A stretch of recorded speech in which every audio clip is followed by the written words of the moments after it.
नमस्ते सर, नमस्ते सभी को। है। नमस्ते। हाँ, नमस्ते मैडम। नमस्ते सभी को, नमस्ते। तो अभी हम लोग शुरू करते हैं। सबसे पहले हम लोग गायत्री मंत्र तथा ईश्वर स्तुति मंत्र का पाठ करेंगे। उसके बाद जैसी हमारी परंपरा है उसी हिसाब से कार्यक्रम चलेगा। तो आप सभी म्यूट करेंगे। अभी मैं मंत्र उच्चारण करूंगा, उसके पश्चात भजन होगा।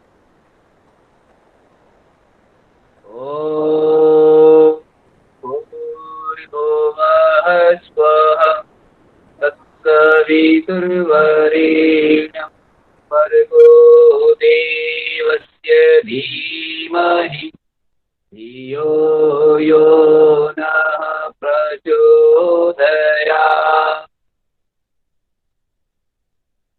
ॐ विश्वादेव सवितर्दुरितानि परासुव यद्भद्रं तन्न आसुव।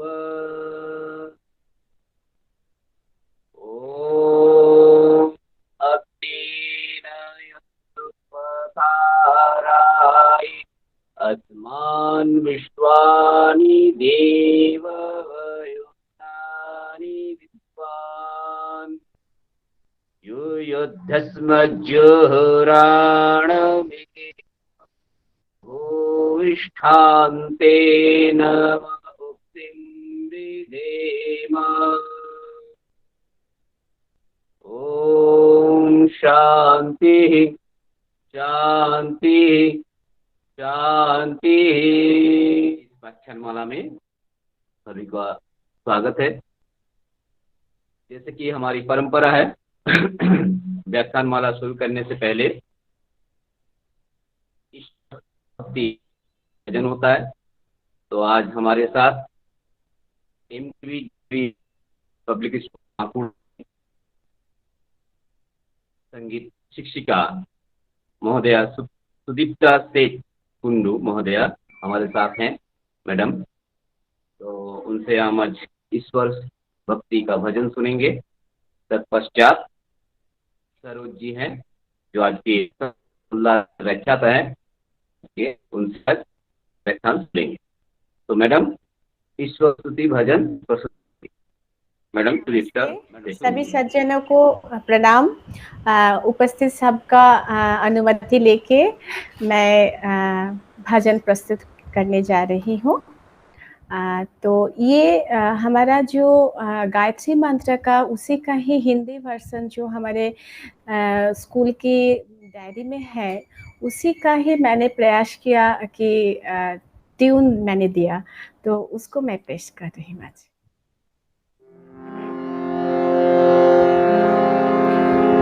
तूने हमें उत्पन्न किया, पालन कर रहा है तू, तुझसे है पाते प्राण हम, दुखियों के कष्ट हरता है तू। तूने हमें उत्पन्न किया, पालन कर रहा है तू, तुझसे है पाते प्राण हम, दुखियों के कष्ट हरता है तू। तूने हमें उत्पन्न किया।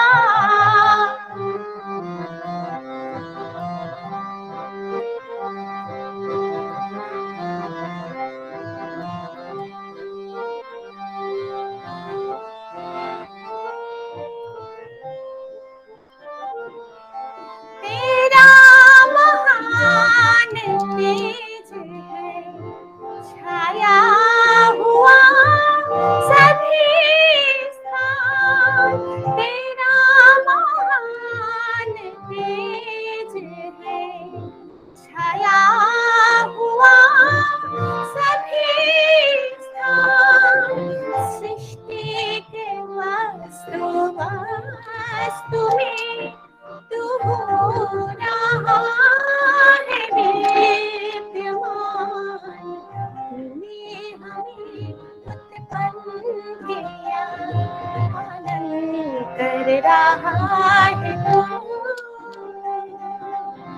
तुझसे ही पाते प्राण हम, दुखियों के कष्ट हरता है तूने हमें उत्पन्न किया।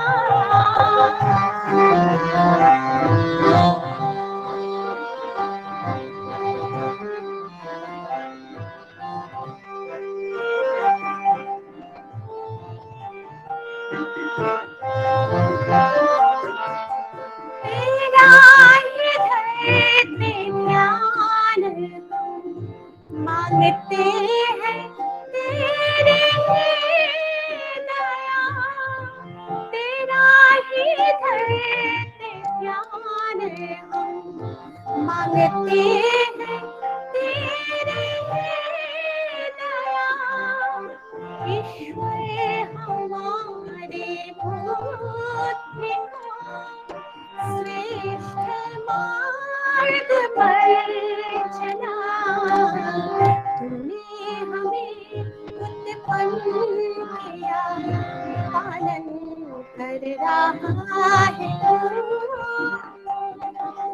तुझसे ही पाते प्राण हम, दुखियों के कष्ट हरता है तूने हमें उत्पन्न किया।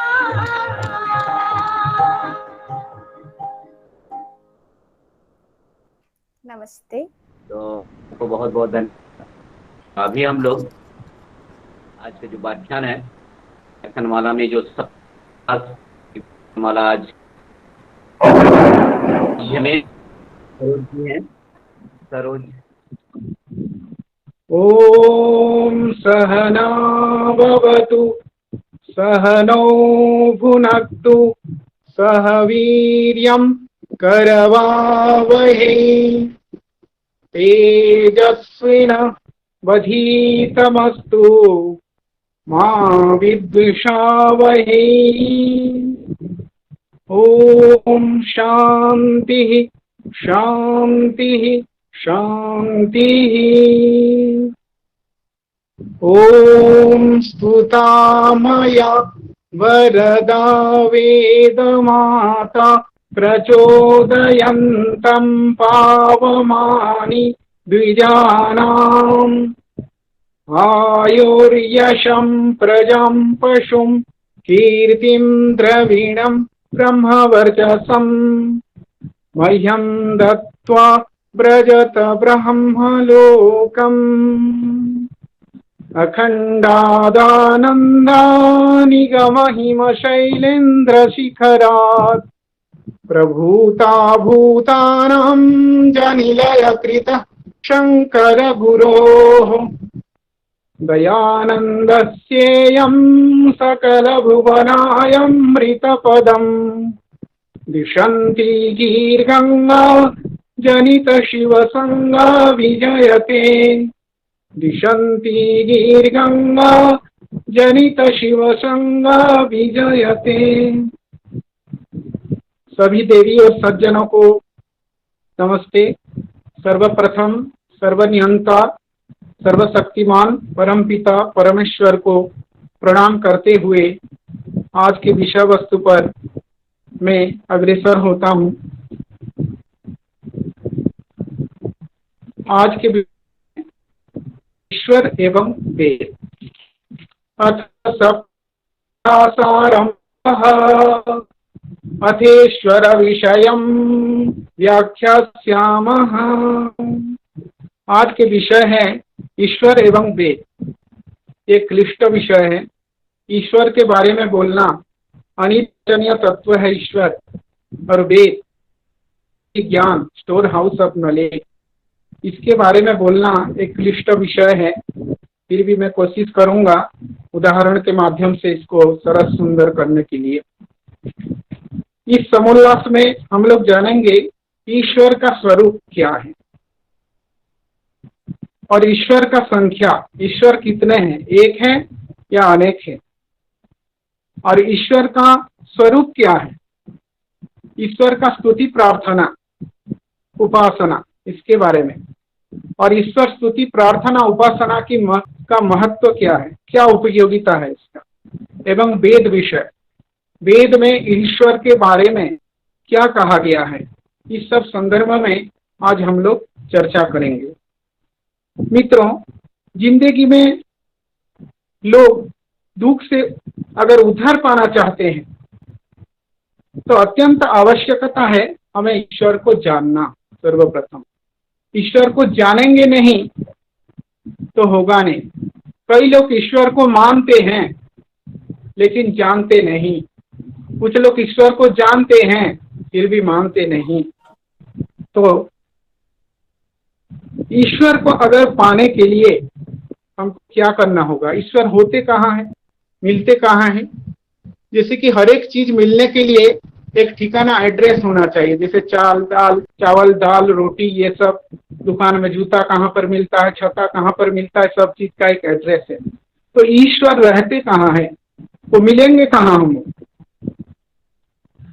इसीलिए कहा गया है वेद में, तो ईश्वर के अलावा इस दुनिया में सुख शांति देने वाला चीज कुछ भी नहीं है, कुछ भी नहीं है। इसीलिए वेदों में कहा गया है, नान्य पंथा विद्यते अयनाय, कोई पंथा नहीं है। इस दुनिया में मनुष्य जीवन का मुख्य लक्ष्य क्या है, पहले हम जानते हैं मनुष्य जीवन का मुख्य लक्ष्य क्या है। What is the ultimate goal of human being, मनुष्य का लक्ष्य क्या है। इस दुनिया में, इस धरती में हम लोग मनुष्य के रूप में श्रेष्ठ जन्म हम लोग पाए हैं, तो हमारा एक गोल होना चाहिए। हर एक चीज का एक लक्ष्य, उद्देश्य न प्रवर्तते, संस्कृत में कहा। दुख कष्ट से उद्धार पाना, परम आनंद को प्राप्त करना जीवात्मा यही चाहता है। Ultimate salvation of soul is the ultimate goal of education, शिक्षा का भी यही उद्देश्य बताया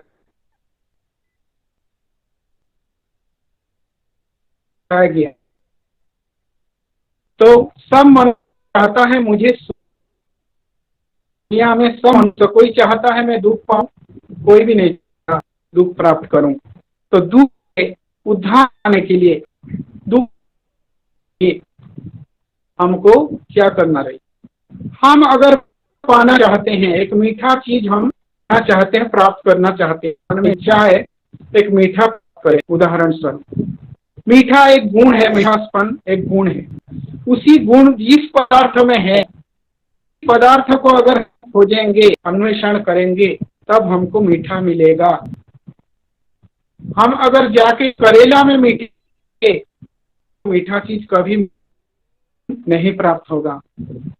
किसी को तीता खाना चाहता है, तीता खोज रहा, तीता का अन्वेषण कोई कर रहा, तो गन्ना में जाकर खोजेंगे तो तीतापन मिलेगा नहीं। तीता खाने के लिए करेला खाना पड़ेगा, नीम खाना पड़ेगा, गिलोई खाना पड़ेगा, चिरोई खाना पड़ेगा, तब जाकर तीता गुण को हम लोग प्राप्त कर पाएंगे। प्रत्येक गुण द्रव्य आश्रित है, प्रत्येक गुण आश्रित है। प्रकार पदार्थों में जो चीज मिलेगा, उसी पदार्थ अगर हमें प्राप्त होता है, तब हमारे मन को खुशी मिलती है, आनंद प्राप्त होता है। और जब तक उसी चीज नहीं मिलता है, तब तक मन में आनंद प्राप्त नहीं होता है। उसी प्रकार इस दुनिया में अगर हम लोग आनंद प्राप्त करना चाहते हैं, अपरिवर्तनीय सुख, अपरिवर्तनीय आनंद, परमानेंट सुख अगर पाना चाहेंगे, तो इस दुनिया में किसी भी वस्तु में परमानेंट सुख, अपरिवर्तनीय सुख नहीं है। एक एग्जाम्पल लेते हैं, एक उदाहरण। दुनिया में जितना भी चीज है, इस प्रकृति में, इस धरती में जितना भी जड़ वस्तु है, जितना भी चीज हमें दिखता है, सब परिवर्तनशील है और सब विकार प्राप्त होता है। जैसे कि फॉर एग्जाम्पल, जैसे कि रसगुल्ला, कोलकाता में रसगुल्ला फेमस है, इधर बंगाल में ताजा ताजा रसगुल्ला अगर हम जब खाते हैं, बड़ा मीठा लगता है, आनंद भी अनुभव होता है, खाने में भी मजा आता है। लेकिन उसी रसगुल्ला को अगर हम 4-5 दिन रख देंगे, फ्रिज में रख देंगे या कुछ दिन बाहर रख देंगे, उसी प्रकार मीठा, उसी प्रकार स्वाद, उसी प्रकार गंध हमको मिलेगा नहीं, क्योंकि उसी में विकार सृष्टि हो जाएगी। विकार हो जाने के बाद उसमें परिणाम आ जाता है। परिणाम आने के कारण वो स्वाद हमको मिल नहीं पाता है। उसी प्रकार किसी भी वस्तु ले लीजिए, हमारे घर, एक नया घर बनाए, देखने में बहुत चकाचक है, कुछ दिन के बाद वो घर धीरे धीरे जरा जीर्ण होना शुरू हो जाएगा। मान लीजिए एक मित्र भी आज मित्र है, हमसे दोस्ती है, 2 दिन के बाद देखें वो मित्र भी हमारे मित्र नहीं रहेगा। किसी भी चीज यहाँ चिरंतन नहीं है, शाश्वत नहीं है, स्थिर नहीं है। इसीलिए कहा गया है एकमात्र चीज इस संसार परिणामशील है। इस संसार में जितना भी चीज है सब में विकृति आ जाती है। कोई भी चीज शाश्वत सुख, परमानेंट सुख हमको नहीं दे सकता है। उदाहरण स्वरूप ले लीजिए हमारे शरीर, बाहर का बात तो छोड़ दीजिए, अपना शरीर का बात लीजिए। हमारे शरीर, जिस शरीर को लेकर हम लोग आनंद अनुभव करते हैं, युवा अवस्था में स्फूर्ति रहती है, एक उमंग रहता है, एक आनंद रहता है, उसी शरीर धीरे धीरे हमारा वार्धक्य आने पर हमको कष्टदायक, आनंद देने वाला शरीर धीरे धीरे कष्ट देना शुरू कर देता है। उसी शरीर में आज ये दर्द है, कल ये दर्द है, कल ये दर्द है, ये शरीर भी हमको सुख नहीं देता है। संसार में जितना भी पदार्थ है, जितना भी प्राकृतिक पदार्थ दृश्यमान है, ये सब परिणामशील है। इसमें विकार आ जाता है, परिणाम, परिवर्तन आ जाता है। इसीलिए ये सब सुख, परमानेंट सुख कोई भी चीज नहीं दे सकते हमें। अतः ऐसे एक पदार्थ का हम लोग को अन्वेषण करना चाहिए, करना पड़ेगा, जो कि अपरिवर्तनीय है, माने परिवर्तनशील जो नहीं है, जो परमानेंट सुख दे सकता है, शाश्वत सुख दे सकता है। तो उसी प्रकार परमात्मा, परमपिता, परमेश्वर, ईश्वर ही एकमात्र ऐसा चीज है। ईश्वर के साथ अगर हम संयुक्त होना चाहेंगे तो उसी प्रकार सुख हमें प्राप्त हो सकता है। नान्य पंथा विद्यते अयनाय, वेद में भी कहा गया है, वेदाहमेतं पुरुषं महन्तं आदित्यवर्णं तमसः परस्तात् तमेव विदित्वा मृत्युत्वमेति नान्य पंथा विद्यते अयनाय। न अन्य पंथा विद्यते अयनाय, सुख पाने के लिए ईश्वर के अलावा कुछ भी चीज इस संसार में नहीं है, वेदों में कहा गया है। तो परमात्मा, परमपिता, परमेश्वर ही ऐसा एक तत्व है जिसमें कि कोई संघात नहीं है, इसमें कोई संघात नहीं है, इसमें कोई परिणाम नहीं है, इसमें कोई विकार नहीं है। सच्चिदानंद, अनेक पदार्थों का सम्मिश्रण से परमात्मा परमेश्वर नहीं बने हैं। जैसे कि दुनिया में किसी भी वस्तु, किसी न किसी पदार्थ मिलजुल कर परिणाम वशत माने उसको संयुक्त वियुक्त करके बनाया गया है। परमात्मा ही, परमेश्वर, परमपिता, ईश्वर ही ऐसा एक तत्व है जो कि सत्व रज तम गुण से सम्मिश्रण से नहीं बने हैं, किसी भी वस्तु से नहीं बने हैं, वो अपरिवर्तनीय है। इसीलिए उनके साथ अगर हम संयुक्त होंगे तब हम लोग चिरंतन सुख, अपरिवर्तनीय अर्थात आनंद, परम आनंद। इसीलिए ईश्वर का नाम, एक नाम है सच्चिदानंद। ईश्वर सच्चिदानंद, सत, चित और आनंद, परमानेंट आनंद अगर चाहना है तो ईश्वर को हमको खोज करना है। एक चेतन सत्व है, सच्चिद आनंद स्वरूप परमात्मा। हम परमार्थ के साथ अगर संयुक्त होने से हमारा सब कुछ दुख दूर हो जाएगा। आनंद ही आनंद है, इसीलिए उनका नाम परमानंद है। ईश्वर एव परमानंद। तो ईश्वर के अलावा नान्य पंथा विद्यते अयनायः, वेद में इसीलिए कहा गया है यस्य छाया अमृतम मृत्यु, जिसके छाया में हम अमृतत्व प्राप्त कर सकते हैं और इसका अलावा मृत्यु है। यस्य छाया अमृतम मृत्यु, प्रेयर में हम लोग डेली पढ़ते हैं। तो इसीलिए सत्यार्थ प्रकाश का शुरुआत में ऋषि ने एक मंत्र के साथ शुरुआत किए हैं। ऋग्वेद का प्रथम मंडल का 164 नंबर सूक्त से तो 39 नंबर मंत्र से शुरुआत हो रहा है सत्यार्थ प्रकाश का सप्तम समूलास। ऋचो अक्षरे परमे व्योमन् यस्मिन् देवा अधिविश्वे निषेदुः यस्तन्न वेदो किं ऋचा करिष्यति य इत्तद्विदस्ता इमे समासते। इस प्रकार मंत्र से शुरुआत कर रहे हैं। ऋषि ने कहा कि ऋचो अक्षर परम, अर्थात इस दुनिया में दिव्य गुण युक्त से होने के कारण, जैसे कि कहा गया, जो सब दिव्य गुण माने कि ईश्वर दिव्य गुण कर्म स्वभाव विद्या युक्त और जिसमें पृथ्वी सूर्यादि लोग स्थित है, यस्मिन देवा अधि विश्व निषेधु, विश्व में जितना भी देवता है, जितना भी देवता है, जितना भी तत्व है, जड़ चेतन पदार्थ सब कुछ जिसमें समाहित है, उसी ईश्वर के अगर शरण में हम लोग जाएंगे तो सुख को प्राप्त करेंगे। उसी में सब देवता स्थित है, आकाश के समान व्यापक सब देवों का देव परमेश्वर है। उसको जो मनुष्य न जानते न मानते और ना उसका ध्यान करते हैं, वे नास्तिक और दुखी होते हैं। इसीलिए उसी को जानकर मनुष्य सुखी होते हैं। शुरुआत में यही बात ऋषि ने कहा कि ईश्वर के शरण में आएंगे तो अमृतत्व को प्राप्त कर सकते हैं। परम जितना समय तक ईश्वर के सानिध्य में, ईश्वर के साथ हम संयुक्त रहेंगे, उतना परम आनंद को प्राप्त करेंगे। यही बात को शुरुआत में ऋषि ने कहा। उसके बाद ईश्वर मिलेगा कहाँ? ईश्वर शब्द का अर्थ क्या है? ईश्वर शब्द ईश्वर शासन है, अवर प्रत्यय होके ईश्वर शब्द बनता है। ईश्वर मतलब शासन करता, सर्वशक्तिवान, विश्व नियंता ईश्वर। तो ईश्वर मिलेंगे कहाँ? जैसे कि किसी भी चीज का खोज करने के लिए परमानेंट एड्रेस होना चाहिए। ईश्वर को अगर खोजना है तो उसका सही एड्रेस, ईश्वर को सही स्वरूप में अगर नहीं खोजेंगे तब ईश्वर हमें प्राप्त होगा नहीं। जिंदगी भर हम ढूंढते रह जाएंगे, इस जन्म तक या 7 जन्मों में भी ईश्वर हमें नहीं मिल सकता है। मान लीजिए एक एग्जाम्पल है, मैं दे रहा हूं एक उदाहरण स्वरूप।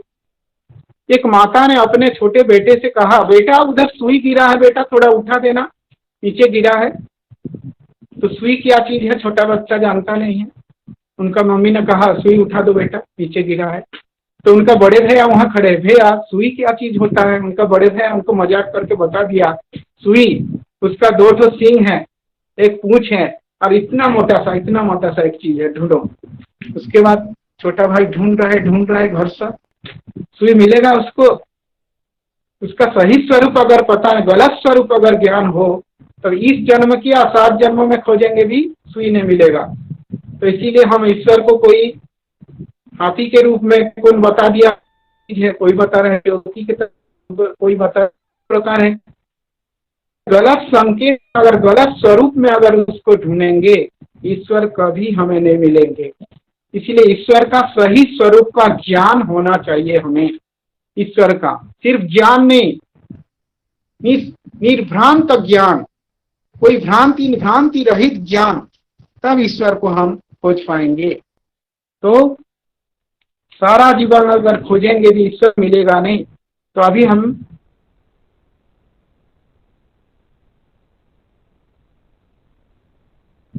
हैं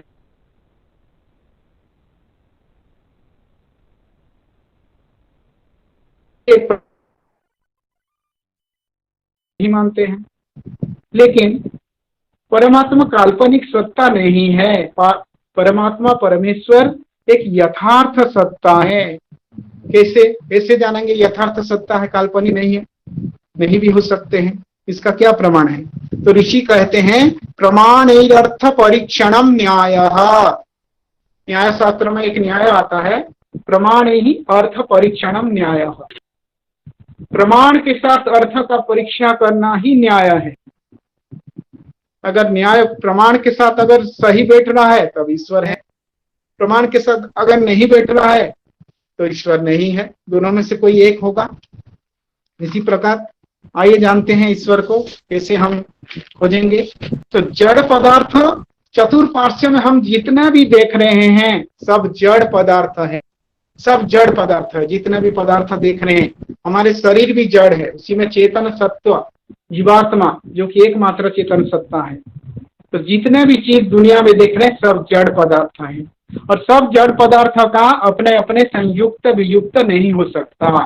कोई चीज अपने से जुड़ नहीं सकता, कोई चीज बन नहीं सकता, उसको बनाने वाला चाहिए। एक उदाहरण दे रहा हूँ, जैसे आपके घर में मान लीजिए आपको हलवा बनाना है, हलवा बनाने के लिए चीनी एक डिब्बा में रखा हुआ है, सूजी एक डिब्बा में रखा हुआ है, उसी प्रकार नारियल एक जगह में रखा हुआ है, बादाम रखा हुआ है एक जगह में, काजू रखा हुआ है एक जगह में, गैस रखा हुआ है एक जगह में, कढ़ाई रखा हुआ है एक जगह में। सब क्या ऑटोमेटिक क्या हलवा बन सकता है? इसका संयुक्त नहीं होगा तो उसी को जाके लाना पड़ेगा, सबको एक जगह करना पड़ेगा, कढ़ाई जुगाड़ करना पड़ेगा, गैस में बैठाना पड़ेगा, तब जाके हलवा रेडी होता है।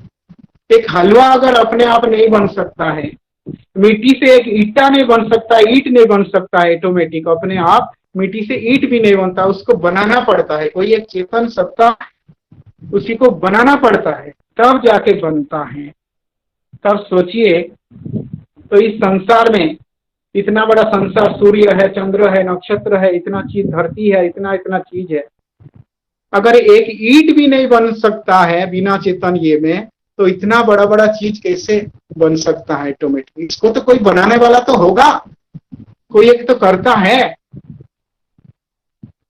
इसको बनाने वाला भी कोई है। मनुष्य तो बनाता है एक लाइट, वो भी फ्यूज हो जाता है, बनाता है, ज्यादा दिन टिकता नहीं है।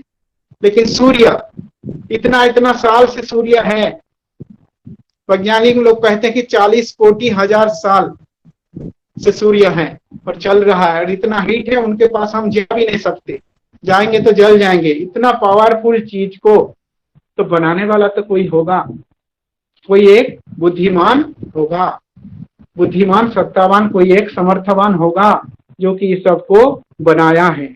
इसीलिए ईश्वर तो है, इस बात को मानना पड़ेगा प्रत्यक्ष प्रमाण से।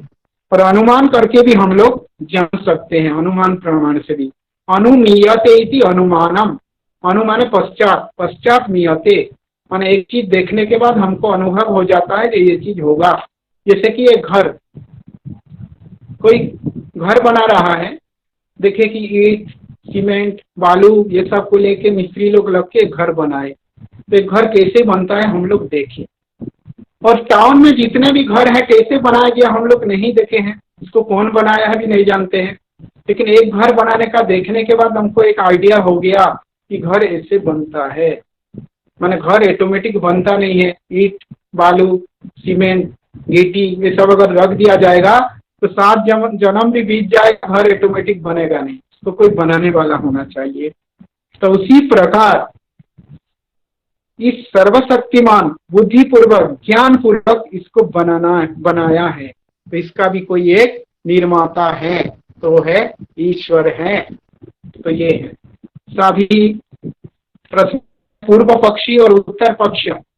हमारे शास्त्र में, हमारे दर्शन शास्त्र में एक विधान है, किसी भी प्रकार शंका हो, डाउट्स हो, तो पूर्व पक्ष के रूप में प्रश्न किया जाता है, ये क्या चीज है, वो क्या चीज है, और सिद्धांत पक्ष के रूप में उत्तर पक्ष में आंसर। महर्षि दयानंद, युग प्रवर्तक महर्षि दयानंद जी ने वेद, वेदांत, सब उपनिषद शास्त्र को पढ़ने के बाद प्रकाश देते कालजयी ग्रंथ को बनाया, जिस सब कुछ इसमें बताया है। पूर्व पक्ष के रूप में, पूर्व पक्षी के रूप में प्रश्न भी किया गया है, क्या क्या प्रश्न हो सकता है, क्या सही उत्तर हो, प्रमाण के साथ यहाँ पर दिया। तो पूर्व पक्षी के हिसाब से प्रश्न किया जा रहा है, वेद में ईश्वर अनेक है, इस बात को तुम मानते हो या नहीं? प्रश्न हो रहा है, वेद में अनेक ईश्वर है, ईश्वर अनेक, इसको तुम मानते हो या नहीं? इस पक्ष का, इस पूर्व पक्ष का सिद्धांत उत्तर दे रहे महर्षि ने, तो नहीं मानते, क्योंकि चारों वेद में कहीं यह नहीं लिखा कि जिससे अनेक ईश्वर सिद्ध हो। ईश्वर कभी भी अनेक नहीं हो सकता। इसका मैं एक उदाहरण बताता हूं।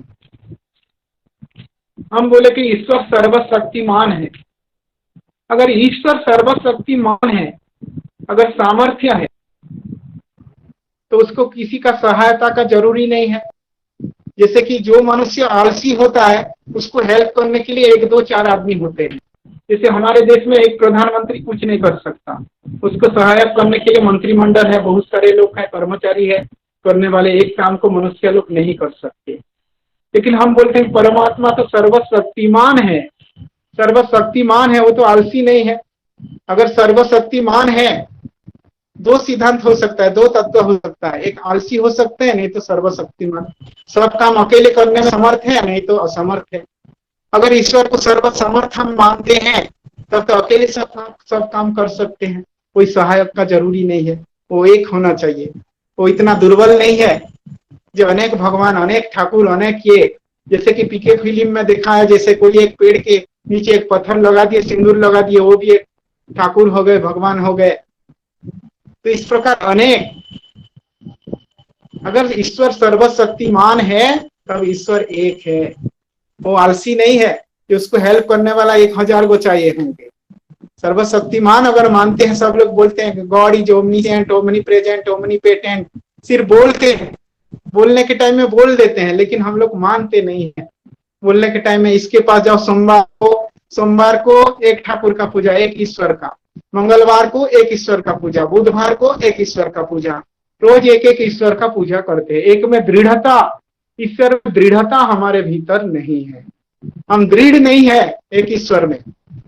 इसीलिए दूसरा सोमवार को एक, मंगलवार को एक, आज हमको का, कल हमको का, इस प्रकार करके हम लोग ये करते हैं। ये नहीं होना चाहिए। ये एक सिद्धांत तो है, ईश्वर सर्वशक्तिमान है, मतलब ईश्वर एक है, ईश्वर अनेक नहीं है। तो ये अनेक देवता का क्या जरूरी पड़ा? अनेक अनेक कैसे मानते हैं? तो यहाँ पर इसी ने फिर प्रश्न किए, वेद में जो अनेक देवता लिखे गए हैं उसका क्या अभिप्राय है? फिर पूर्व पक्ष का प्रश्न आया यहाँ पर कि वेद में जो अनेक देवता का नाम लिखा हुआ है, जैसे इंद्र, चंद्र, वरुण, अष्टवसु, विभिन्न प्रकार जो देवता का नाम, सूर्य, चंद्रमा, ये सब जो लिखा हुआ है, नक्षत्र, ये सब वसु का नाम, इसका क्या अभिप्राय है? अनेक देवता का, अनेक देवता का बोलने का क्या अभिप्राय है? देवता शब्द का अर्थ है दिव्य गुण युक्त, जो कि हमको कुछ देते हैं, देने के कारण देवता हो, देने के कारण कुछ देते हैं, कुछ सहायक करते हैं, इसीलिए उनको देवता कहा गया। और सब देवता, ईश्वर भी एक देवता है, लेकिन सब देवता ईश्वर नहीं है। फॉर एग्जाम्पल, रसगुल्ला भी एक मीठा है, लेकिन सब मीठा रसगुल्ला नहीं है। दूध भी देखने में सफेद है, लेकिन सफेद दिखने वाला जितना चीज सब दूध नहीं है। यही बात है, यह एक सिद्धांत है। तो देवता दिव्य गुण से युक्त होने के कारण कहते हैं, उसी की पृथ्वी, जैसे कि पृथ्वी को एक देवता माना गया है, जिस धरती में हम लोग रहते हैं, जैसे कि बोला गया है यहाँ पर अष्टवसु देवता है। अष्टवसु, वसु शब्द का क्या मीनिंग है? बसती, बसयति इति, बासयति इति वसु। बसयति माने खुद जिसमें बसते हैं या दूसरों को वास करने में सहायक होते हैं, दोनों को वसु माना गया है। वसु माने जैसे कि पृथ्वी में खुद रहते हैं हम लोग, बहुत प्राणी रहते हैं, इसीलिए पृथ्वी को भी एक देवता माना गया है। ठीक है, जैसे सूर्य भी एक देवता है। सूर्य भी से हमारे सूर्य किरण प्राप्त करते हैं, हमारा खेती बाड़ी फसल ये सबको उगाने में सूर्य का रश्मि का सहायक है, तो ये सब भी एक देवता है। तो ये सब एक देवता है। और ईश्वर को कहा गया यहाँ पर महादेव, माने सब देवता उसी के अंदर समाहित है, इसीलिए ईश्वर का एक नाम बोला गया महादेव। 33 कोटि देवता कहा जाता है, लोग कहते हैं 33 कोटि ने, कोटि शब्द का अर्थ है प्रकार, 33 करोड़ नहीं है। मैं तो कहता हूँ 33 करोड़ जो लोग कहते हैं वो लोग पागल ही होंगे, क्योंकि जितना भी पुराण, जितना भी शास्त्र आज तक बना है, अगर आज तक सबको अगर लिखा जाएगा तो 1 लाख कोटि भी नहीं होगा, 1 कोटि भी देवता कोई नहीं लिख पाएगा। 1 कोटि देवता का नाम अगर लिस्ट बनाया जाएगा, जितना भी गणेश, शिव, दुर्गा जो लोग देवता मानते हैं तथाकथित, उसी को अगर काउंट किया जाएगा तो 1 कोटि भी नहीं होगा। 33 कोटि तो छोड़ दीजिए, 33 कोटि देवता तो होंगे नहीं। आप उनका भी परिवार, बेटा बेटी, कुछ देवा देवी का, ठाकुर का है, ऐसे जानते हैं। अगर उनका बढ़ भी गया तो 33 कोटि ने 1 कोटि का नाम कोई लिखा के दिखा दे इस दुनिया में, 1 कोटि देवता का नाम, 1 कोटि देवता का नाम, सब मिला जुला के 10 लाख, 20 लाख, 30 लाख, 1 कोटि, 33 कोटि तो छोड़ दीजिए, कहीं पर भी किसी शास्त्र में खोज लीजिए, दुनिया में किसी में भी मिलेगा नहीं। तो ये 33 कोटि, कोटि माने प्रकार। एक कविता इस प्रसंग पर मुझे याद आ रहा है एक उड़ीसा का एक आर्य समाज के एक विद्वान है, एक शास्त्री जी, पंडित विशिकेशन शास्त्री जी है।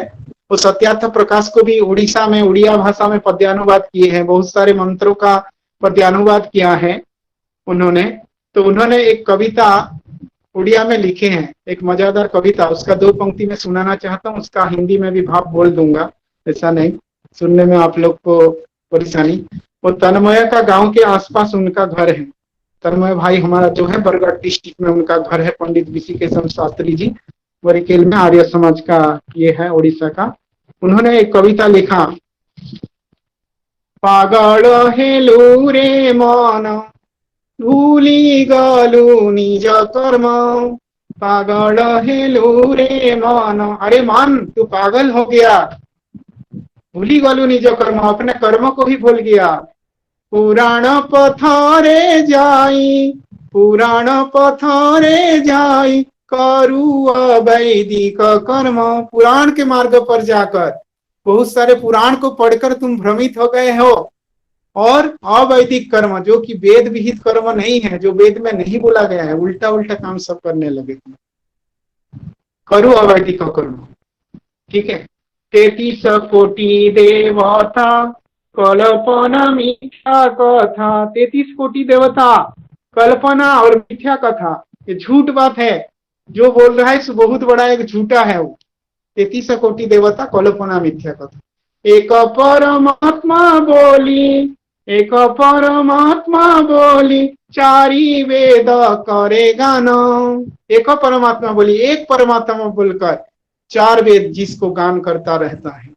एक परमात्मा, परमात्मा एक है, एक ब्रह्म द्वितीय नास्ति, एक सद विप्रा बहुधा वदंती, वेद में भी कहा गया है, एक सद विप्रा बहुधा वदंती, लोग अनेक बोलते हैं, ये है। लास्ट लाइन में लिखे, अंधारे न भूला बाड़ी, अंधारे न भूला बाड़ी फाटी बतो नाक कान, पागल हेलु रे मन भूली गलु निज कर्म।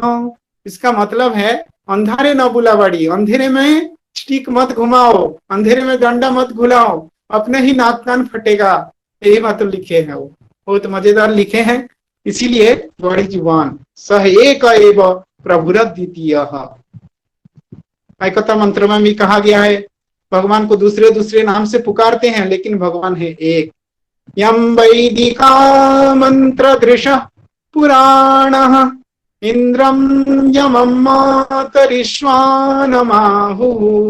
वेदांतिनो निर्वचनीयमेकं यं ब्रह्म शब्देन विनिर्विशन्ति शैवायमीशं शिव इत्यवोचन् यं वैष्णवा विष्णुरिति स्तुवन्ति यं प्रार्थयन्ते जगदीशितारं स एक एव प्रभुराद्वितीयः, स एक एव प्रभुराद्वितीयः, स एक एव प्रभुः अद्वितीयः, द्वितीय नास्ति, एक ब्रह्म।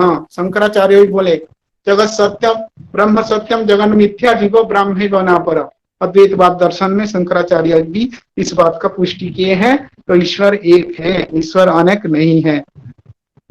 तो अनेक देवता का नाम जो यहाँ बोला गया है वो देवता अनेक देवता नहीं है, देवता एक एक परम ब्रह्म परमात्मा है। 33 कोटि जो यहाँ पर बोला गया है, 33 कोटि कैसे बोला गया? सतपथ ब्राह्मण में कहा गया है त्रयत्रिंशत् वै देवताः, त्रयत्रिंशत्। सतपथ ब्राह्मण एक वैदिक ग्रंथ है जिसमें यजुर्वेद का, जिसमें लिखा गया है त्रयत्रिंशत् वै देवताः, 33 देवता। ये 33 देवता कौन कौन है लिखा गया है यहाँ पर 33 देवता का।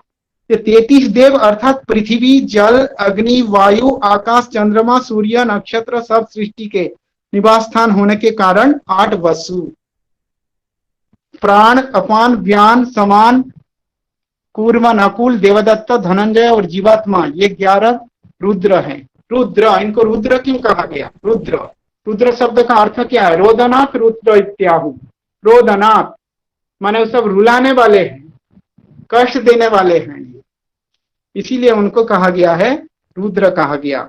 क्योंकि प्राण वायु, अपान वायु, ज्ञान वायु, समान वायु, ये सब पंच जो वायु है, वायु एक गति है शरीर में। जैसे आयुर्वेद में वात पीत कफ, वात मुख्य तत्व है, वात माने वायु।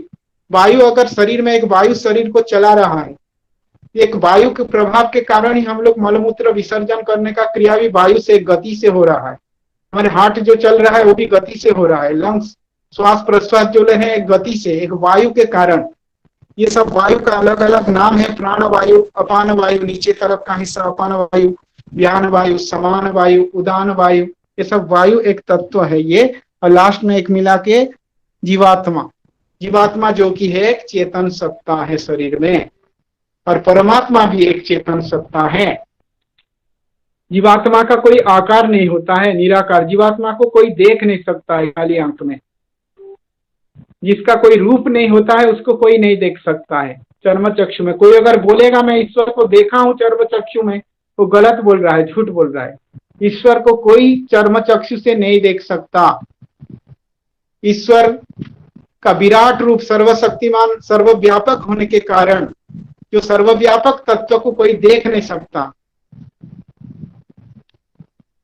और तो इस प्रकार परमात्मा, परमेश्वर, परमेश्वर को जो विचार करेगा परमेश्वर दूर में है तो उनके लिए परमेश्वर दूर में है, और जो विचार करेगा परमेश्वर पास में है तो पास में है। इसीलिए वेद में क्या कहा गया, तद्दूरे तदंतिके। जो लोग विचार करते हैं परमात्मा हमसे बहुत दूर में है तो सही में दूर में, उनके लिए दूर है। जो विचार करता परमात्मा मेरे पास में है, मेरे अंदर में है, मेरे मन में है, मेरे दिल में है, तब परमात्मा पास में है। परमात्मा का सानिध्य जितना प्राप्त करेंगे उतना आनंद प्राप्त करेंगे।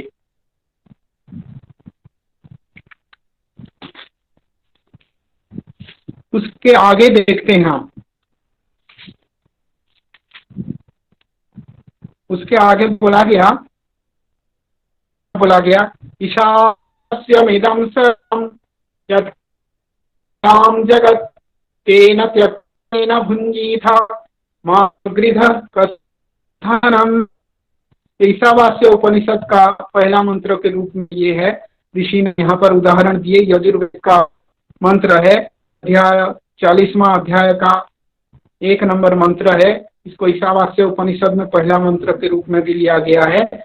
ईशावास्य इदं सर्वम। इस जगत में चीज देख रहे हैं, जितना भी चीज वस्तु देख रहे हैं, जगत्याम जगत, ये ईश्वर का है, ईश्वर के द्वारा निर्मित, ईश्वर के द्वारा बनाया है, अपना कुछ नहीं है। इसीलिए कहा गया तेन त्यक्तेन भुंजीथा, इसीलिए त्याग पूर्वक भोग करो हे मनुष्य। वेद में उपदेश किया भगवान ईश्वर परमात्मा उपदेश किए हैं, हे ईश्वर तेन त्यक्तेन भुंजीथा ईशावास्यमिदं सर्वं यत्किंच जगत्याम जगत तेन त्यक्तेन भुंजीथा मा गृधः कस्यचित् धनम्। किसी का धन को अन्यायपूर्वक हरण मत करो, त्याग पूर्वक भोग करो। जितना भी चीज है सब परमात्मा परमेश्वर का निर्मित है, अपना कुछ नहीं है। उसी भय होना चाहिए मन में। तो आत्मा से आनंद का भोग करो, न्यायचरण रूप धर्म से अपने आत्मा से आनंद का भोग करो हे मनुष्य। इस मंत्र में ऋषि ने यही उपदेश दिए हैं। उसके बाद मंत्र आ रहा है, हिरण्यगर्भः समवर्तताग्रे भूतस्य जातः पतिरेकासीत् सदाधार पृथिवीं द्यामुतेमं कस्मै देवाय हविषा विधेम। ये यजुर्वेद का मंत्र है। हिरण्यगर्भः, हिरण्यगर्भः, जितने भी सृष्टि के पूर्व सब सूर्यादि जितना भी तेज वाले, हिरण्य शब्द का अर्थ तेजो वही हिरण्य, तेज को हिरण्य कहा जाता है। तो जितने भी चाकचक्य वाले वस्तु है, जितना भी तेज ओज वाले चीज है, सब उनके गर्भ में, जिसके गर्भ में रहता है हिरण्य गर्भ, वो परमात्मा परमेश्वर तेज वाले लोगों को उत्पत्ति का स्थान, आधार, और जो कुछ उत्पन्न हुआ था और होगा उसका स्वामी था। पति एक आसीत, एक पति ही आसीत। इससे सिद्ध होता कि परमात्मा एक है, अनेक नहीं है। उसका स्वामी था और रहेगा। वह पृथ्वी से लेके सूर्यलोक पर्यंत सृष्टि को बना के धारण कर रहा है, उस सुख स्वरूप परमात्मा को ही भक्ति जैसे हम करें वैसे तुम लोग भी करो। ये वेद में उपदेश दिया गया है, हे मनुष्य तुम लोग ऐसे करो। फिर पूर्व पक्ष के रूप में फिर प्रश्न यहाँ आ रहा है, आप ईश्वर ईश्वर कहते हो, उसकी सिद्धि किस प्रकार करते हो? आप हमेशा बोलते हो ईश्वर ईश्वर ईश्वर बोलते रहते हो, तो ईश्वर है कि नहीं है, इसको तुम सिद्ध कैसे करते हो? तो यहाँ पर बताया गया उत्तर में सब प्रत्यक्षादि प्रमाणों से, प्रत्यक्ष प्रमाण से। प्रत्यक्ष मतलब जो चीज को हम प्रत्यक्ष देखते हैं, हमारे इंद्रिय के द्वारा अनुभव करते हैं, हमारे पंच ज्ञानेन्द्रिय जो है, पंच ज्ञानेन्द्रिय जैसे कि श्रोत्र, त्वचा, चक्षु, जिह्वा, घ्राण, ये पांच ज्ञानेन्द्रिय सेंसेस ऑर्गन है, जिससे हमको ज्ञान होता है। इंद्रिय द्वारा हम लोग शब्द, स्पर्श, रूप, रस, गंध, सुख दुख, सत्यासत्य विषय के साथ संबंध होने से ज्ञान उत्पन्न होता है, उसे कहा जाता है प्रत्यक्ष। जैसे कि फॉर एग्जाम्पल एक आम को हम जब देखते हैं, आम का रूप को देखते हैं, जो आम एक ऐसा एक चीज है, उसका रूप को ग्रहण करते हैं, आंख से देखते हैं, सेंसेस ऑर्गन से, ये आम ऐसा एक चीज है। फिर उसको छूते हैं, स्पर्श करते हैं, त्वचा से ज्ञान होता है जो उसका इस प्रकार एक वस्तु है, हार्ड है कि रसीला है कि सॉफ्ट है कि क्या है, छूने के बाद पता चलता है। उसके बाद उसी इंद्रिय से हमारे मन को ज्ञान होता है। उसके बाद हम उसको जब खाते हैं, टेस्ट करते हैं, उसका स्वाद, रस है, मीठा है, पता चलता है। तो इंद्रियों के द्वारा एक वस्तु को हम लोग जान पाते हैं, उसी को स्पर्श करते हैं, उसका रूप, रस, गंध, सुख दुख, ये सब का हम जान पाते हैं, इंद्रिय के द्वारा ज्ञान होता है। तो इसी को भी इंद्रियों के द्वारा हम अनुभव, ईश्वर को हम महसूस कर सकते हैं, देख नहीं सकते हैं। जीवात्मा और परमात्मा में क्या पार्थक्य है? जीवात्मा और परमात्मा में, जीवात्मा एक देशी तत्व है। एक देशी तत्व होने के कारण जीवात्मा शरीर को धारण करता है और बिना इंद्रियों के द्वारा, इंद्रियों के बिना सहायता से काम नहीं कर सकता जीवात्मा। जीवात्मा के लिए इंद्रियों का सहायता, एक शरीर लेना जरूरी है। लेकिन ईश्वर सर्वव्यापक है, इसी के कारण ईश्वर को शरीर धारण करने का कोई आवश्यकता नहीं है। ईश्वर शरीर धारण, ईश्वर का कोई रूप नहीं होता। कोई अगर बोलेगा मैं ईश्वर को चर्म चक्षु से देखा हूं, वो झूठ बोल रहा है, 100% झूठ बोल रहा है। ईश्वर को कोई चर्म चक्षु से देख नहीं सकता। क्यों? उसका प्रमाण है, जिसका रूप होता है, जिसका रूप होता है उसको हम लोग देख सकते हैं। जिस वस्तु का रूप है, जैसे कि टेलीविजन हम देख रहे हैं, एक वस्तु है, उसका रूप है, देख रहे हैं हम लोग। जिस वस्तु का कोई रूप नहीं है, जैसे जीवात्मा, जीवात्मा को कोई देख सकता है क्या? उसका रूप ही नहीं है।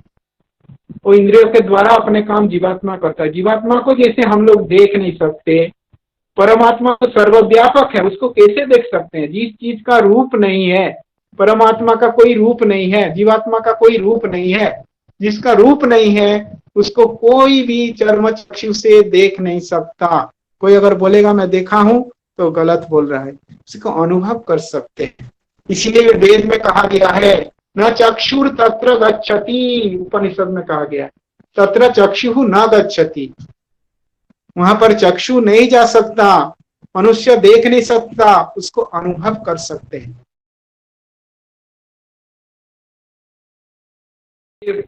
कमजोर नहीं करना है हमारे ईश्वर को, हमारे परम पिता परमात्मा वो कमजोर नहीं है, वो शक्तिवान है, शक्तिमान है, व्यापक है। क्या किसी देश से पता है?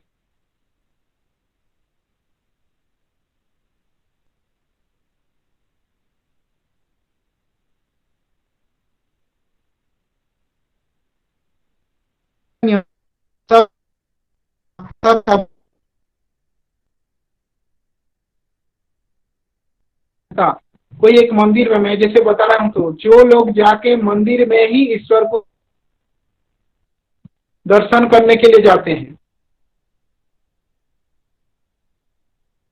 दर्शन करने के लिए जा रहे हो तो आंख फाड़ फाड़ के देखो ना ठीक से ईश्वर को। आंख क्यों बंद कर रहे हो? मन में, अंतर मन में ईश्वर क्या उसी मंदिर में, उसी मूर्ति में है? वेदों में कहा गया है न तस्य प्रतिमा अस्ति, यानी नहीं है। वेदों में कहा गया है न तस्य प्रतिमा अस्ति, उनका कोई प्रतिमा नहीं है, कोई सीमित नहीं है। जीवात्मा भी निराकार है, जीवात्मा भी को भी हम देख नहीं सकते, आत्मा को भी हम देख नहीं सकते, क्योंकि उसका रूप नहीं है, रूपवान नहीं है। तो रूपमान को एक ये में हम सीमित करके नहीं रख सकते। और मंदिर में दर्शन करने के लिए जो लोग जाते, फिर मंदिर में ही ईश्वर को दर्शन करके ये करते हैं और बाहर आने के बाद ईश्वर को भूल जाते हैं। उससे बड़ा नास्तिक तो इस दुनिया में कोई नहीं है, मैं कहूंगा। ईश्वर का सत्ता सब जगह में विद्यमान है, सब जगह में अनुभव करो, सब जगह में महसूस करो, उनके साथ युक्त रहो, तब आनंद मिलेगा, ईश्वर से प्रेरणा प्राप्ति होगी, जो कुछ भी होगा। और सिर्फ मंदिर में ही उधर जाने के बाद वहां क्यों आंख बंद करेंगे? दर्शन के लिए गए हैं, दर्शन करो उनको, आंख क्यों बंद कर रहे हो? क्योंकि इसी मंदिर में, उसी पत्थर में देवता रहता कहाँ है? हमारे आस्था में। ठाकुर रहते कहाँ है? इसीलिए कहा गया न देव विद्यते काष्ठे। किसी कवि ने कहा न देव विद्यते काष्ठे, कोई परमात्मा परमेश्वर काट में नहीं है, न पाषाणे, पत्थर में भी नहीं है, न मिट्टी का मूर्ति में भी नहीं है, भावे ही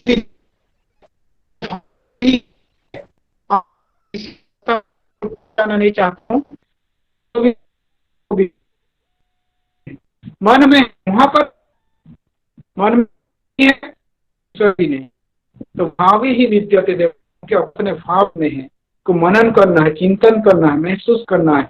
भाव ही विद्या, भाव ही कारणम, इसलिए भावम इच्छन्ति देवता, देवता परमात्मा परमेश्वर भाव को ग्रहण करते हैं, हमारे मन का भाव ग्रहण करते हैं। कोई धन धान्य सोना चांदी चढ़ाएंगे, जाके 100 क्विंटल सोना चढ़ा देंगे तो हमको आशीर्वाद मिल जाएगा, एक तो फूल दे देंगे और 1000 चीज मांगेंगे, तब ये नहीं है। अपने भाव को ग्रहण करते हैं ईश्वर।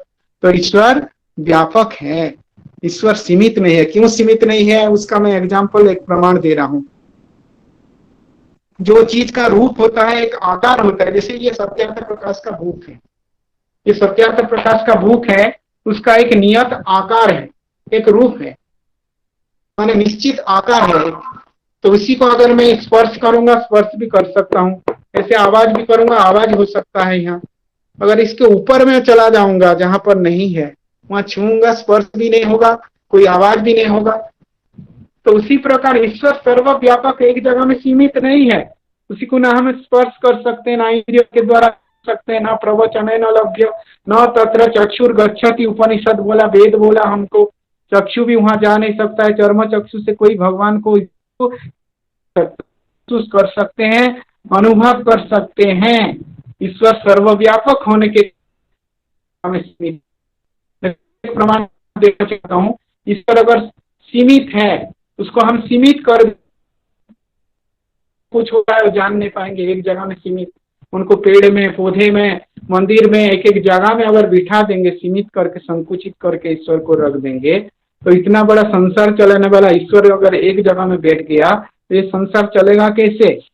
ईश्वर तो सर्वव्यापक है, कण कण में है सत्ता, हर एक जगह में ईश्वर का सत्ता को हम लोग अनुभव कर सकते हैं, महसूस कर सकते हैं। न प्रवचन न लभ्य, प्रवचन करके, बातचीत करके भी उसको हम लोग लाभ नहीं कर सकते, ये बताया गया।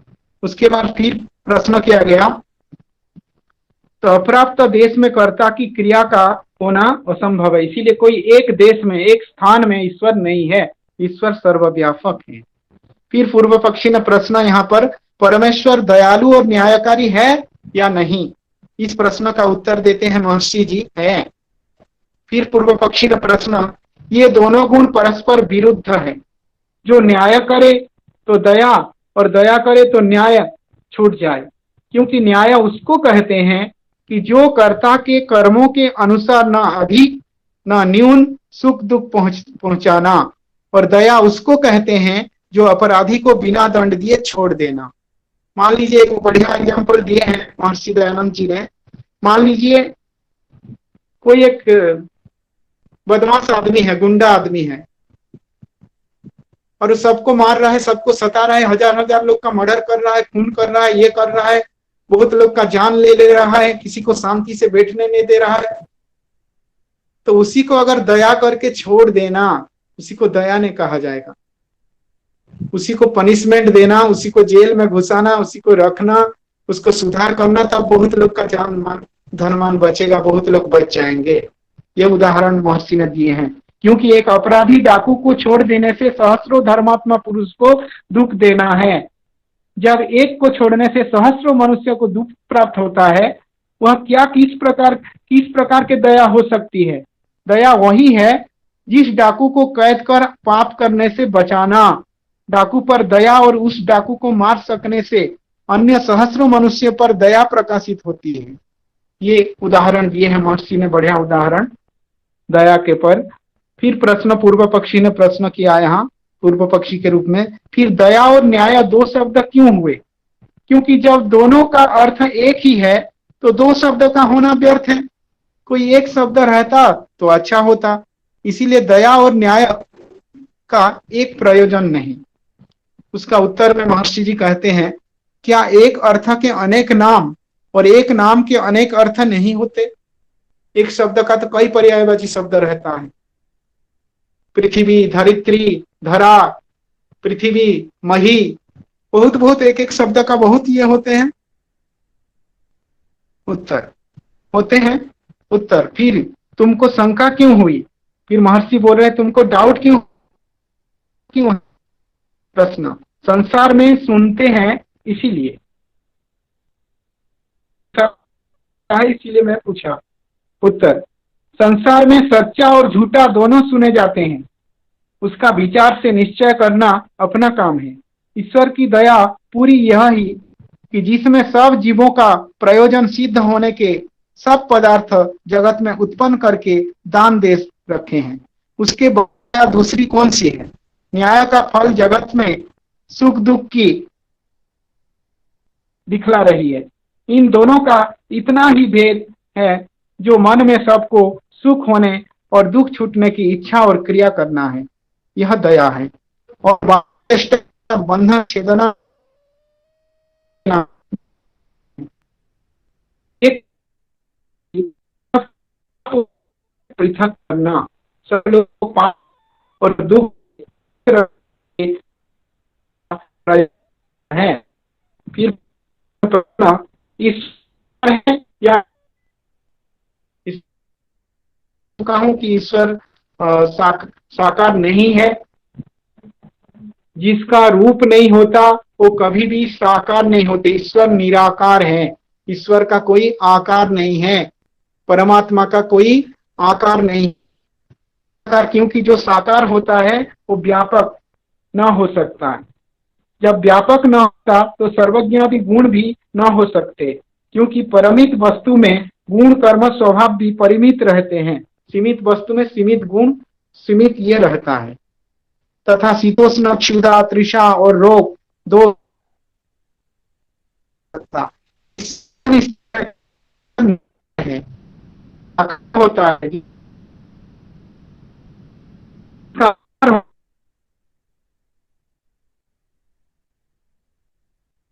जो होता है पहले बताता और बीजों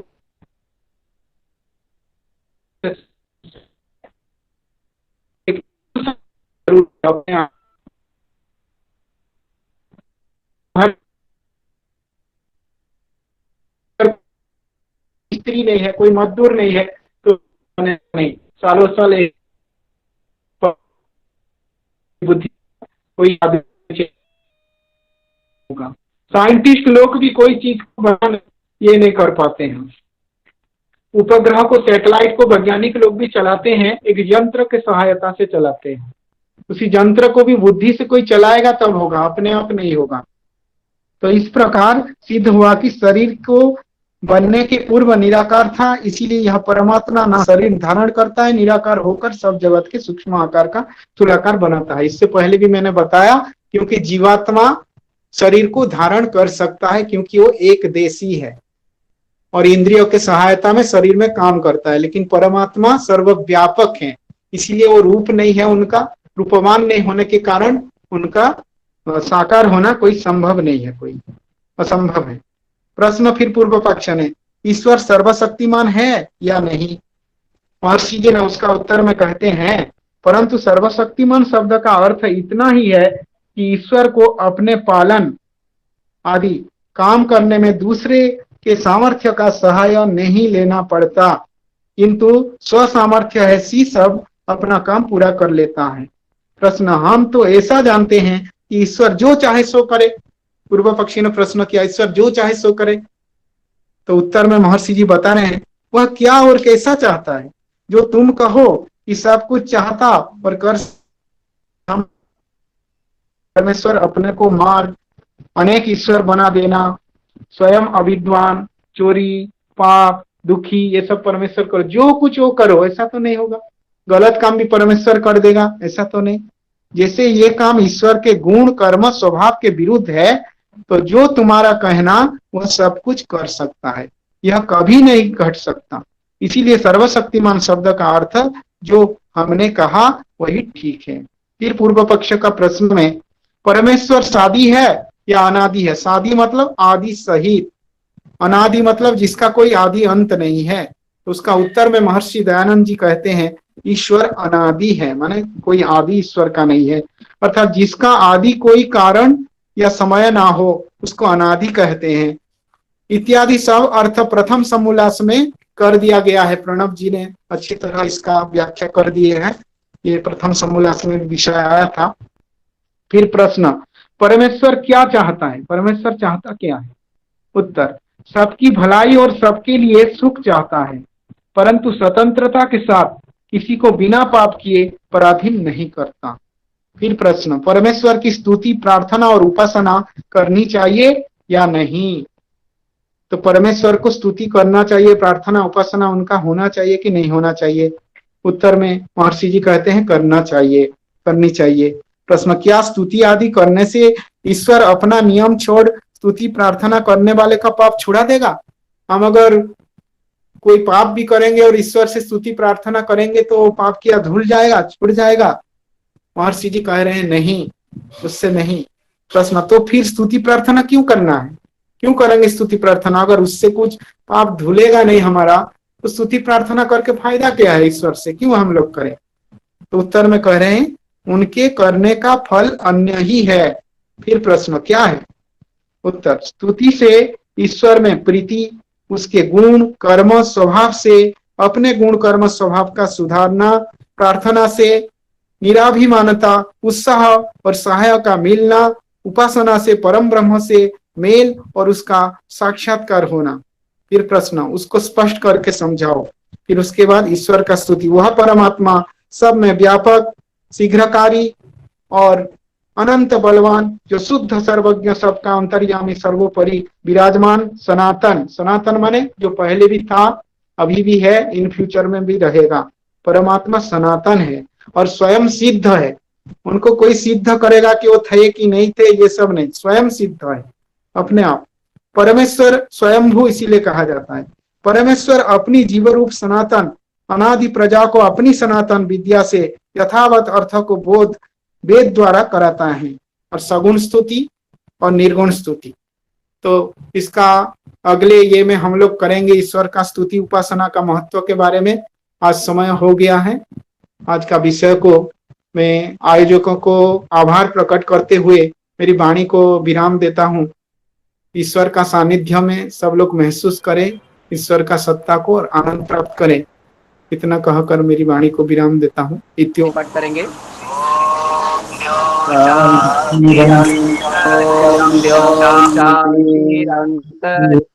शांति देवी शांति शांति औषधय शांति